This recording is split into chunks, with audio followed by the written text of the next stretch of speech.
sintomas foi febre e muita febre, febre alta e cansaço. Fiquei muito cansada. Até um dia à noite eu não consegui mais respirar e meu marido me levou para o hospital e aí começou esse sofrimento, né? Eu era ex-atleta, né? Eu fui campeão norte-nordeste de atletismo, certo? E ao voltar para casa de um Covid que eu tinha ficado entubado 33 dias e eu me deparar que eu estava numa cadeira de roda e com nenhuma expectativa de voltar a andar, isso para mim foi muito forte. Eu me sentia muito incapaz. Eu passei 21 dias internada e após isso eu percebi, depois que eu recebi alta, eu percebi que eu ainda não estava bem. E fiquei internada 21 dias com sintomas respiratórios e motores e uma infecção de difícil controle, que até o momento era muito difícil de controlar. Todas as atividades pararam. Foi um ano o mais difícil, tanto na vida profissional quanto na vida pessoal, né? Eu como minhas atividades eram todas relacionadas ao esporte, tudo parou e eu voltei a dar plantão de Covid, plantão de UTI, na verdade, que naquela época só existia UTI Covid. Como forma de tentar fazer a minha parte, ajudar, mas me deparei com as grandes dificuldades que todo mundo estava passando naquele momento. Então foram momentos difíceis e momentos de muita dificuldade e uma época de guerra, na verdade. Não é só sobreviver ao Covid. Não adiantava só sair do hospital vivo. Eles tinham que voltar para trabalhar, voltar a ter vida, voltar a ter qualidade de vida. E a gente queria proporcionar isso. Então, vários pacientes, né, eles chegavam aqui e eles possuíam uma certa igualdade no olhar. Aquele olhar de, por favor, me salve, me ajude. Eu não aguento estar assim, naquele momento. Então, isso era muito forte, porque cada história, como eu disse, cada história era realmente individualizada. A sequela de um nunca foi parecida com a do outro e cada vez mais desafiadora. Então, eu precisava ter em mente o conceito do que é reabilitar. Eu precisava ter em mente que reabilitar seria eu habilitar novamente uma pessoa que havia perdido uma função que já existia. A ideia, quando a gente começou a estruturar, a ideia do centro aqui da Fundação Pedro Américo, não existia outro serviço na cidade. Depois foram surgindo outros serviços, mas quando a gente começou a estruturar, não existia. Então, a gente não tinha nenhum modelo para seguir, assim, nenhum padrão. A gente pensou do zero realmente, o que é que essas pessoas precisam, o que é que a gente pode fazer.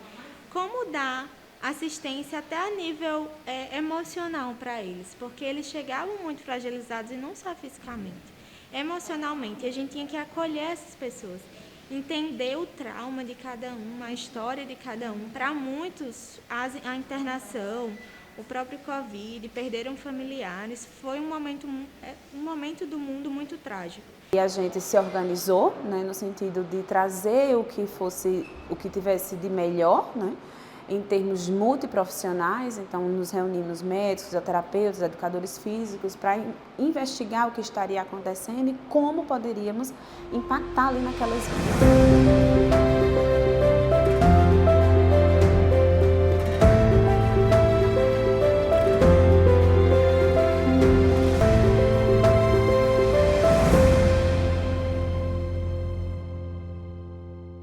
Eu era muito assustada para você ter noção. No começo eu não queria vir, porque para mim tudo que se tornasse hospital eu não queria.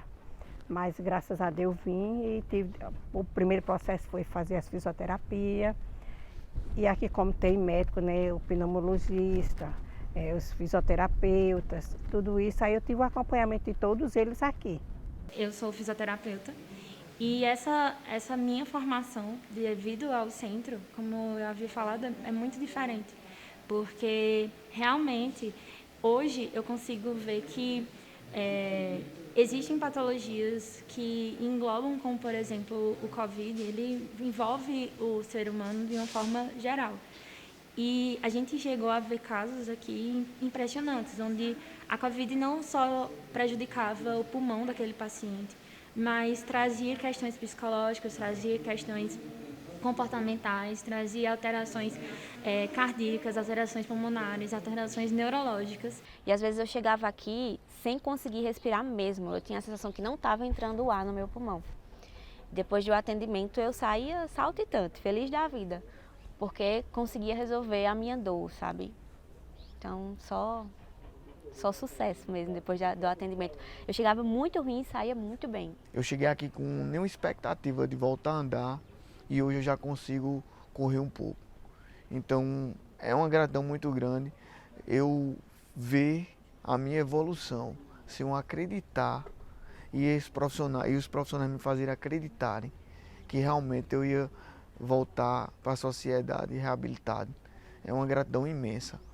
E a gente conseguir, como fundação, fazer parte de toda essa transformação e trazer algo de positivo para um momento de tanta dificuldade, eu acho que é o que traz mais gratidão para a gente e que gratifica mais o nosso trabalho no dia a dia. É uma sensação de dever cumprido, né? A gente conseguiu proporcionar uma melhora na qualidade de vida dessas pessoas e muitas já voltaram para os seus trabalhos, para o seu dia a dia. Tem gente que está fazendo suas atividades melhor do que fazia antes. Então a gente se sente feliz por isso também.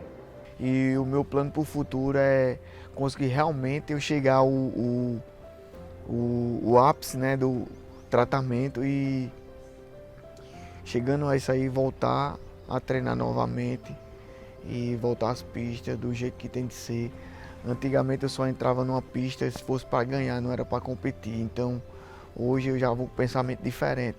Eu já vou com um pensamento de participar, já vou voltar com um pensamento de concluir uma prova.